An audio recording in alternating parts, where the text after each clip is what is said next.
नारायण स्वरूप वाले कहाँ 5 बंदे दिन हैं? की दवा दे दो, रैनिटिडिन उसमें है, ठीक, लियोसिट्रिजिन और कैल्शियम विटामिन डी।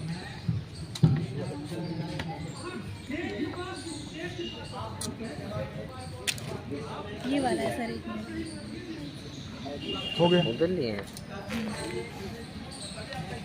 देखो शायद 78वीं वर्षगांठ है और ये वर्षगांठ जो हमें मिली है, हम ये मानते हैं कि ये सैनिकों की वजह से मिली है। तो सैनिकों का सम्मान है, देश का सम्मान है। तो देश के पूर्व सैनिक और वर्तमान सैनिक के लिए आपका क्या कहना है? कैसे ये आज़ादी को हम मनाते रहे ऐसी इसी तरह से खुली हवा में? अभी जो देश आज़ाद हुआ है वो जब 15 अगस्त 1947 को आज़ाद हुआ, उस समय पे हमारा एक ने नहीं सभी ने कंट्रीब्यूशन किया। केवल ये नहीं हुआ कि केवल फोर्सेस ने किया, हर एक नागरिक ने किया, चाहे वो बच्चा था, बूढ़ा था, जवान था, इसमें सबने अपना कंट्रीब्यूशन किया। उसमें से क्या है कि हम कुछ लोगों को नाम जानते हैं जो फेमस हुए हैं, जिनका हिस्ट्री में नाम आ गया है।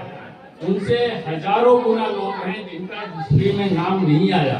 मैं उन सबको नमन करता हूँ जिनके बलिदानों से ये देश को आजादी मिली।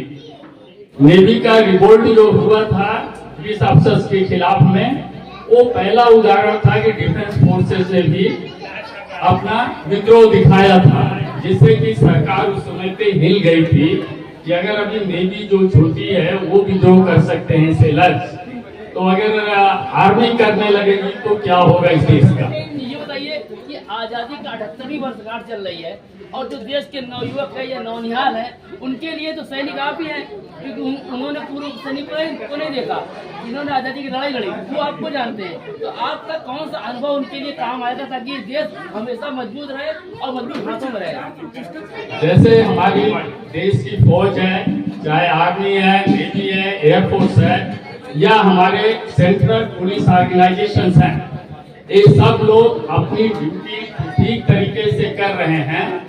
और किसी भी समय आप देखेंगे कि हमेशा, चाहे वो बॉर्डर पर हो, चाहे इंटीरियर ड्यूटी में लगे हों, ये अपनी ड्यूटी बखूबी निभा रहे हैं और ये भविष्य में भी ऐसा करते रहेंगे, क्योंकि हमारी आर्मी जो है वो अपॉलिटिकल आर्मी है, अराजनीतिक है। कोई जो सरकार आएगी हम उसका समर्थन करते हैं, कोई पार्टी विशेष का, कोई सरकार, सबके लिए हमसे कोई मतलब नहीं होता। इसलिए देश आजाद है, अच्छे हाथों में है और उन्नत करता रहेगा। परिचय दे दीजिए अपना सर। मैं ब्रिगेडियर अमर यादव, उत्तम युग सेवा मेडल, सेना मेडल से पहले मैं बिहार रेजिमेंट से हुआ था और ये बहुत ही एक इन्फेंट्री यूनिट है जिसमें मैंने 35 साल तक सर्विस की है। और सब फोर्सेज बराबर हैं, चाहे कोई रेजिमेंट है, चाहे कोर है, सब बराबर हैं, सब देश सेवा कर रहे हैं। Thank you. आ रही है तो इसके साथ तो आप चले आ रहे हैं, तो देश के लिए क्या योगदान आज के लोग दें और क्या आपकी भूमिका थी पहले और कैसे भूमिका आज बनेगी? कैसे लोग सैनिक बन के लड़ेंगे देश के लिए? वीर सेनानी पूर्व सैनिक कल्याण समिति प्रयागराज, ये सेना के पूर्व सैनिकों का एक संगठन है। बिल्कुल सही है। प्रयागराज में लगभग 35,222 भूतपूर्व सैनिक हैं। अगर उनके परिवारों को जोड़ दिया जाए तो 1,75,385 की संख्या बनती है।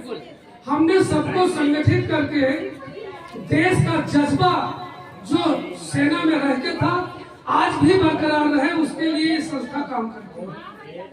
और सैनिक के लिए राष्ट्र से बढ़ के कोई चीज नहीं होती, तिरंगा से बढ़ के उनके लिए कोई जान नहीं होती। तिरंगा महत्वपूर्ण है।